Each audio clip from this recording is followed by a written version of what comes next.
Students at the University of Waterloo are still in shock after what police are calling a senseless act of hate. Police say the suspect walked into a classroom filled with about 40 students and asked the professor what was being taught. It was a second-year philosophy course on gender issues. And authorities say that played a role in the attack that came next. মানসিকভাবে তাহলে trans মান, কিন্তু আমি আবার শারীরিকভাবেও হতে চাই।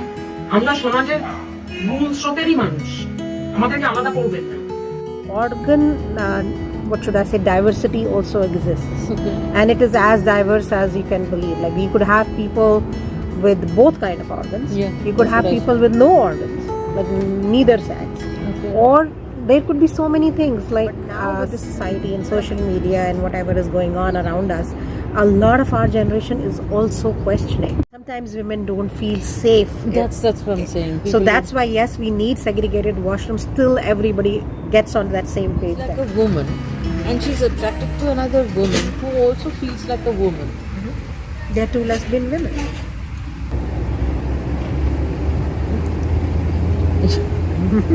I am really learning a lot. Believe me. And actually, there is no time for anybody to understand themselves. You could understand yourself at 70. What do we do? Like, how do we describe? Supposing there's a woman walking by, so we say there's a girl walking by. So we cannot say that. We have to say there's a person walking by. Very soon there will be neutral, because people who identified as them or they are not referred to as he or she. Then what do you do? Like, supposing you understand that, okay, how do you understand? There are multiple quizzes online, like I've seen.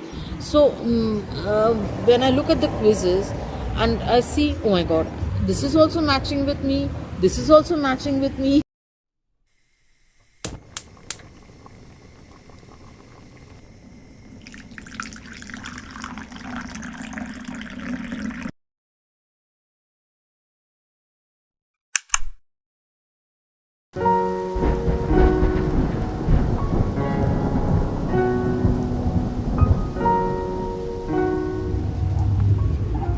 Hello everybody, thanks for tuning into my channel.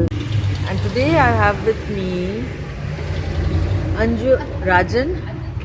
She is the community health worker, and she's based in Canada, and she's going to be here with us answering the most difficult question today, that is, in the society, we need to address it now. We have to address the elephant in the room. So, what is the science behind this gender fluidity that we so talk about? Please explain to. As you can see, we are of a very old generation. We are not of the new generation. So we have not come across this when we were kids. Right. So it is a completely new concept for us, and our children are very used to this concept. So they're getting used to this concept. What is this concept? Explain to people who are old as us. Please explain it in later. Thank you for having me, Kaveri, and I'm glad you raised this topic. Not many people will talk about it or address the elephant in the room. Most of us, I mean, when I say most of us, a lot of people in our generation whom I have spoken to have actually become aware of gender fluidity or gender identity, as the younger generation refers to it, through their children or through the younger generation. And of course it's on media and everything, and now they just can't deny its existence anymore. They have to understand it, or they have to at least acknowledge that it exists, whether they like it or not. But when we say what is gender fluidity and what is this LGBTQ2S plus all about, I will try to explain it in a very simple way. We all believe human beings are the most evolved of species. Like, we are evolved mentally, we are evolved physically, we can invent technology, we can do so many things. So when we are such an evolved species, how can we not be evolved gender-wise? How can you say human beings are just bound in two genders, but we are the most evolved species? So if there is so much of diversity in human beings, in thought, in physique, in performance, like we have people who are engineers and we have people who are artists, like so much diversity within the human mind, human cultures. How come genders are bound in only two? That's not just possible. right? So similarly, there's so much diversity when it comes to gender. And that is how we can describe fluidity. Most people think that this is all passing phase. This Yes. is a fad. Like when you said that we are constantly evolving, but we are definitely of different race, different cultures, different. We have now an AI dominated society. Everything is evolving, but we have the same blood color, for instance. So Right. we have certain things which are constant. We have different DNAs, we have different fingerprints, but we have the same organs. Like we have 2 eyes, 1 nose, 1 mouth. That is not evolving. So when we are looking at this, when I'm talking from the point of view or opposite point of view, this is not something we can evolve. Suddenly somebody cannot come tomorrow with 3 eyes. Yes and no. Human beings are evolving as a biological species too.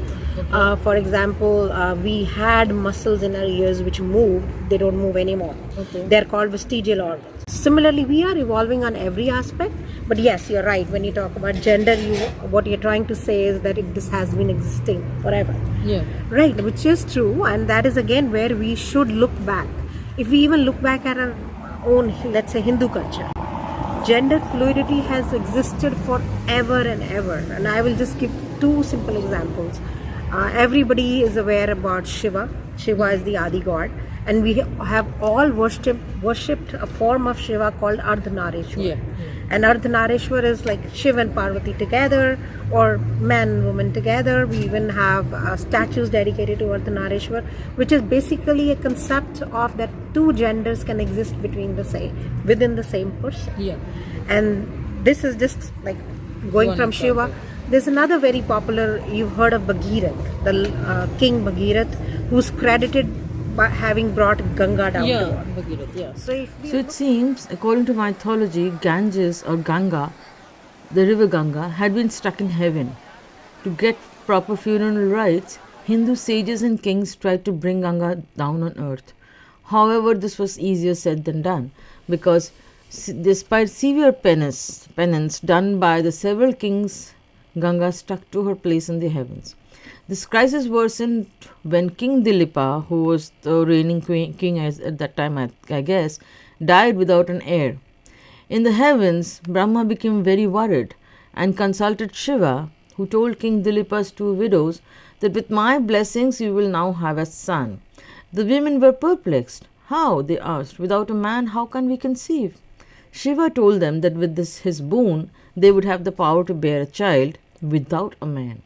The 2 women should copulate, he said, and leave the rest to the gods. The 2 women, who shared a close friendship, and upon the gods' assurance waited till they both knew the right time had come. And then they united sexually, and in the 10th month one of them conceived and a son was born. Since the child was born from the union of 2 women, from 2 bhagas, that is called actually the female organs, he was named Bhagiratha. And he was the son that finally brought the river down to earth and released the trapped souls of his ancestors. This is why one of the tributaries of Ganga is known as Bhagirathi. And he was the first one who actually went through, like when he was growing up, he was bullied for having 2 mothers and like having a very different birth. Mm-hmm. So I think that is something that our modern generation, a lot of kids can identify with when they are bullied for whatever reasons. Yeah, for So, having 2 mothers or 2 to fathers, and that happened like eons ago. Yeah, If we in believe the Hindu religion it in the- happened. yeah, we can say it's mythology, but it's been there, right? Yeah, mythology is something which we kind of humans write. If you are writing about it, Then it humans are has to writing. exist somewhere. Either exists or people have thought about it. So it's in our minds, or it's been written about it somewhere. So that's how mythology. The concept exists. was there. Concept was So there. many gods. Indra took the form of a woman. Vishnu took the form of a woman. Like there's been. In Mahabharata there is Shikhandi. So we've Shikhandi had is- this forever. Shikhandi is a transgender in Mahabharata. And if we even look at our local culture here, the indigenous culture of Canada, they believe in the two-spirited Yeah, people. two-spirited And also. two-spirited is such a unique concept. Like these elders of the indigenous community could actually think like a man and a woman together. Like they were credited as being a person who can talk to the men and women of the community like as a one person. So they are called two-spirited people. Okay, because we've seen this kind of indigenous people who neither look like a man or a woman. They have two pigtails, and you cannot make out whether it's a woman or a man. Right. Here I put you this very very strange question, Anju, which is I'm sure is on everybody's mind. What happens to the sexual organs? Because we are born with either having a penis or not having a vagina. So transgenders, as far as I remember, when I was doing a study on transgenders, it's hijras in India. That was way back in 1990s. So I was doing a reporting on that. When I was doing the study, they had both the organs. They had like penis. At the same time, they grew breasts. I've seen them actually in real life. So that is a transgender who we call hijras or eunuchs in India, and they are looked down upon and they're ousted from the society. But what about the organs, sexual organs? How are they? How are the LGBTQ2S? How are they different? Like when you look at a person, you cannot make out whether the person is a male or a female. What sexual organs do they have? So talking about the anatomy of a person is actually a totally different thing. Being two-spirited or being lesbian or gay or any of those community people doesn't actually mean that they have a different kind of organs. Okay. A person could have female organs and feel like a man. Okay. A person could have completely male organs and feel like a woman. A person could have any one of those organs and still feel that he is attracted to both the people. A person could not have sexual feelings at all. Like a person could be a man, but then he feels trapped in the body of a man because he always felt like a man. Yeah, so Anju, I'd like to tell you that the Chief Minister of West Bengal, Buddhadev Bhattacharya, he was a communist leader. I don't know whether communism and capitalism has any effect on the LGBT. So his daughter has recently decided to change her gender to being a man. মানসিকভাবে তো আমি trans man, কিন্তু আমি আবার শারীরিকভাবেও হতে চাই। আমরা সমাজের মূল স্রোতেরই মানুষ, আমাদেরকে আলাদা করবেন না। I remember her, and now she has become Suchetan. So she's become a man now. So what do you think, like communist or socially being a socialist person or being a capitalist, does it affect any kind of being a homophobia? Is it any cause for homophobia? I think that political, I would say just religious factions also promote homophobia. They don't believe in this gender fluidity and they think it is a sin. But it is not, like we can't say that all Christians or all Hindus or all Muslims are homophobic. It is just always some faction which is just homophobic. Yeah. And what is homophobia? Homophobia is basically not accepting the fact that gender can be fluid, people can have different genders or they can perceive other people in a different way, and it's not just man attracted to woman. And it is also being actively aggressive against anybody who does not conform to their way of saying, okay, gender is only male and female. Okay. So it has nothing to do with the organs. But yes, when you're talking about organs and you were mentioning hijras, they also don't come in one form. This organ, what should I say, diversity also exists. Okay. And it is as diverse as you can believe. Like you could have people with both kind of organs. Yeah, You could have people with no organs, like neither sex. Okay. Or there could be so many things like sometimes the testicles haven't descended.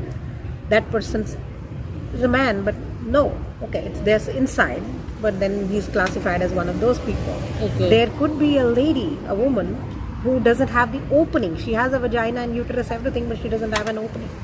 So I'm just giving you some examples. Yeah, we need to be very, very biologically graphic, for some people to really understand. So Where- again, because this I would like to never make a been talked point about. that when we look at this community, we say LGBTQT, we straight away start thinking of the physical or the anatomical aspect of it, Yeah. which is not important here. The anatomy can be anything. You could look like a transgender, which is again diverse in so many different ways. You could be a man, you could have the male organs, you could have the female organs. It is all about what's here, how the person feels like. And a person can feel like again, they are so diverse. Like a man could actually be attracted to a man and woman both. Like they are called bisexuals, right? And then there are degrees. Like this person could be more attracted to men and less to women, or vice versa. And there are some people who are questioning. We call them queer because they don't even, they're not sure what they are. Yeah, so this is where I would like to be ask you a very personal question, because people are going to want to know. So let me first tell the viewers what is this LGBTQ2S means. So LGBTQ2S means lesbian, gay, bisexual, transgender, queer, or questioning, and two-spirited. So where this questioning is, I'm sure a lot of people like our age, we've been questioning what were we like. Interesting, For because when we instance, say questioning, Yeah. a lot of people, especially people of our generation, We are have constantly searching actually what- started questioning themselves now. Yes. Because we were put in a slotted society, ABCD. You grow up, you will find a boy, you will get married to a boy, and then you will have children, and this is how it will work. Yeah. So we never thought outside the box.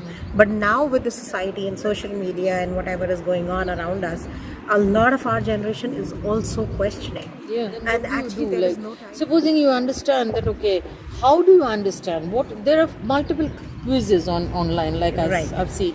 So when I look at the quizzes and I see, oh my god, this is also matching with me, this is also matching with me, so what am I? Well, internet is the devil's advocate. The internet will make you think you have cancer. If you look at So where symptoms do now, you have cancer. How do you find out? Let's say a 60-year-old tomorrow finds out that all his life he has been one like lesbian or gay. That's fine. You just didn't know about it. That's fine. Yeah, how do you find that out? That is my question. Well, again, I will go back to what my children said, and our generation learns a lot from our young children. So they will sometimes meet an uncle or an auntie, and later they will say, "Mom, that uncle was gay," How do they know? and mostly they will say, "Or that auntie is lesbian," and you will say, "How do you know that?" And they base it on few assumptions, like what we used to call in our generation, we would say effeminate men were kind of effeminate, or very masculine women. And then also children will base it off the fact that a lot of men who actually, they get married, they have children, they have normal lives as we see normal life is, but they're not very close to their wives. That They- nobody is. What is a man? What is the definition of a Again, man? how the person, How do you have to feel to be a complete woman? And how do you have to feel to be a complete again, woman? I would ask a woman that, like, if there was a woman who says, I am a woman, I have never been attracted to another woman, and I'm very happy being a woman, and she's actually very comfortable in being a woman in her body and all, she is a woman. So being attracted to the opposite sex makes you bisexual. I mean, same sex makes you bisexual. So we have being attracted to the same sex would make you gay, lesbian, or bisexual. Yeah, that way. Yeah, I should include gay and mixed. So, but I would, if I would say, if a woman feels like a woman, and she's attracted to another woman who also feels like a woman, They're two lesbian women.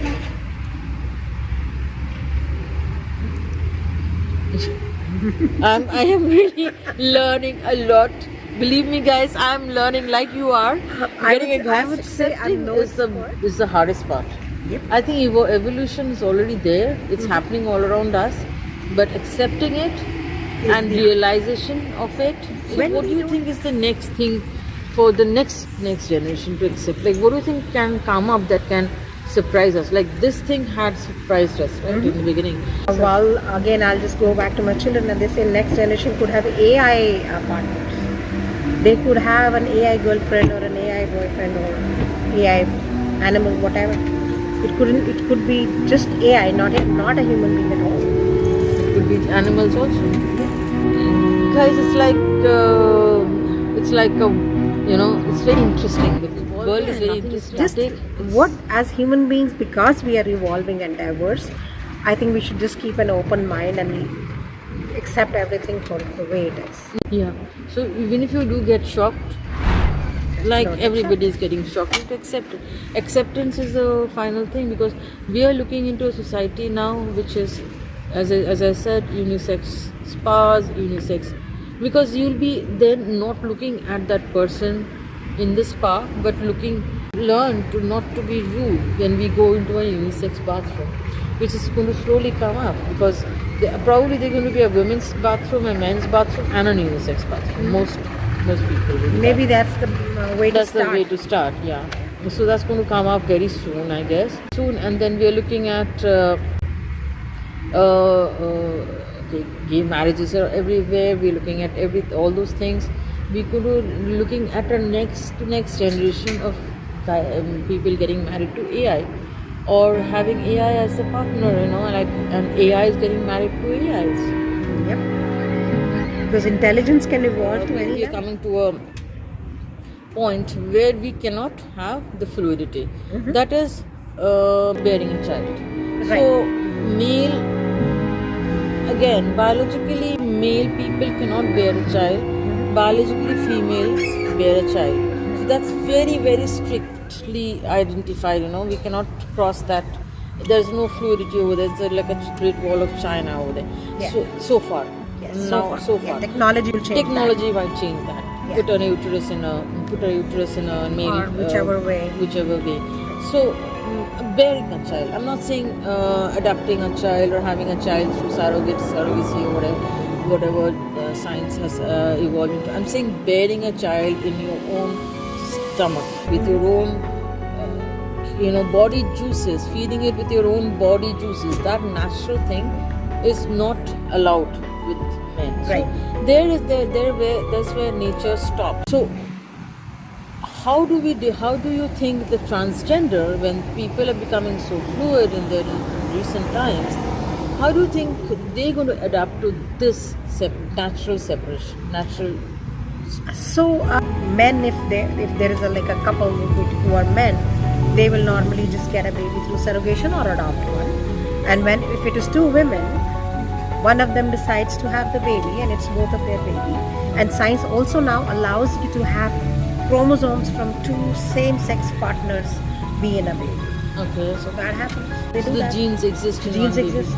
How does it happen? Because we know that one ovum and one sperm. Yeah, but then gets- they mix up the genes in a way that it works. And they actually, this is very interesting, and I was reading about it recently. There are women who have XY chromosome. Yeah, that is where I was saying that women who have more of Y chromosomes Yeah. are actually eunuchs have more of XY chromosomes. So that is possible too. So science will actually change all of this. Okay, so what happens to the very literal, very basic things in society which is changing?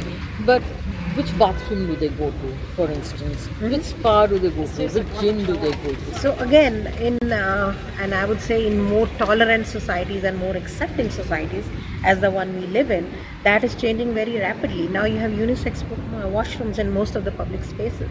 With unisex washroom, there has been a lot of outcry about having an Yes, unisex because whenever anything is changed, there will be an outcry. Yeah. And the first place where they changed all the washroom to unisex washrooms were actually government offices and all that. Oh, really? Where all the washrooms were changed to unisex.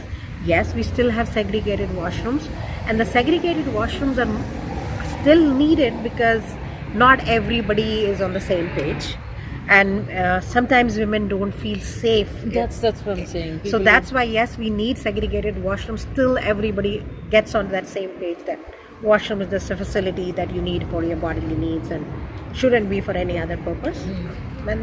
So do you think the society will evolve to that extent? It is already doing so. Because and it will. people are going to constantly take advantage of this, having a. We Again- already had. I have never seen in my childhood. I've never been to a salon which is Unisex. so.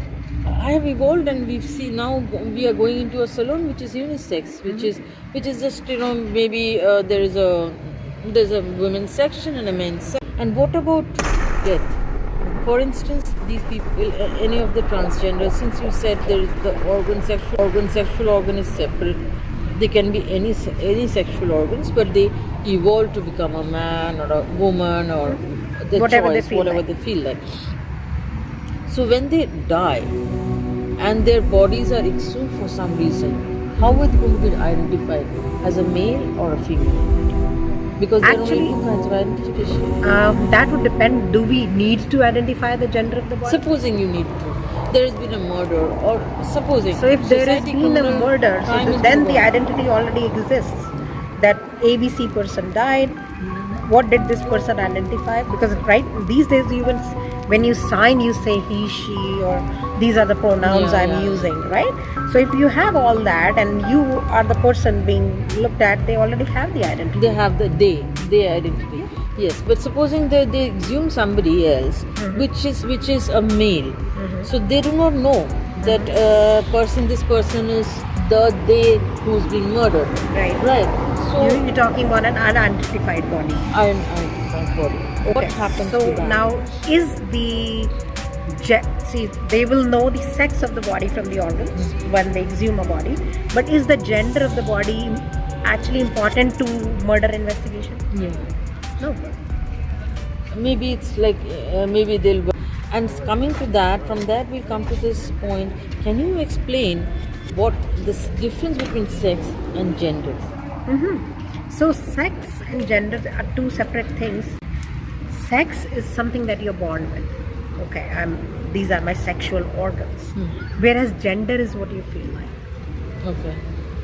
What do you feel like? Like I could have like sexual organs of a woman, but then I could feel like a man, or I could feel like nobody. I could feel like non-binary. I don't feel like a man or a woman. And that's another concept, and we don't have N in the LGBTQ. There are people who call themselves non-binary. Non-binary. And non-binary, what it means is non-binary is they do not believe in this sexual segregation. Okay. They do not believe that I am a man, so I should behave in a particular way, I should dress in a particular manner, or this is how a man behaves. Or if I am a woman, this is how I should be wearing a sari, or I should be wearing makeup. Why can't a man wear a makeup? Like, why can't a man do whatever? So they just don't believe in this segregation based on sexual organs, and they say I'm not binary. So that also exists. So that would be included later on. And what about those people who don't have sex at all? Asexual. So there is a term for them. There are Like they people who don't they're not interested in sex. not interested in sex. And asexuality is something that can come over time. Like there's been a research that a lot of women, especially from traditional societies like ours, become asexual after 40. After 40. After 40, they just lose interest. So that's okay. That's to okay. be asexual. You don't have interest, that's fine. It's up to But you. then they suddenly have an affair and suddenly become interested again Could in happen somebody. too.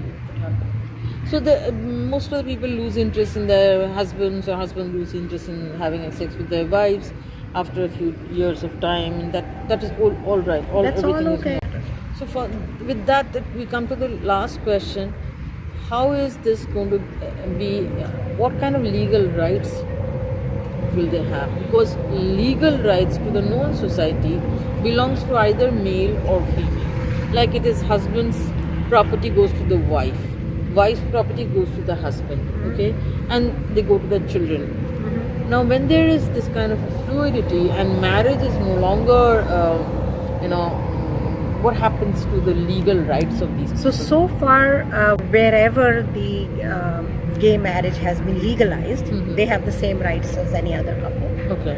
But whichever country or whichever place does not recognize the gay marriage, they don't have rights. So it goes actually with the institution of marriage. With the country where it is recognized or illegalized. So I think that's about it.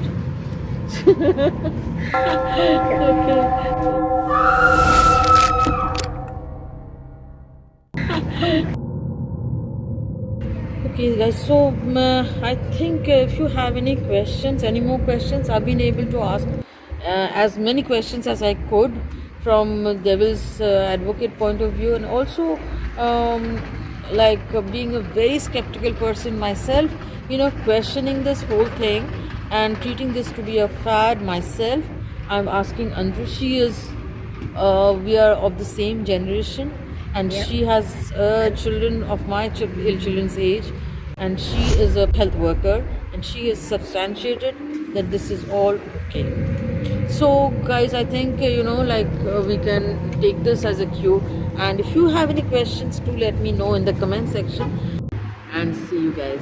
Bye bye. Take a look at it's a beautiful day. I know. One of the best days. Best days.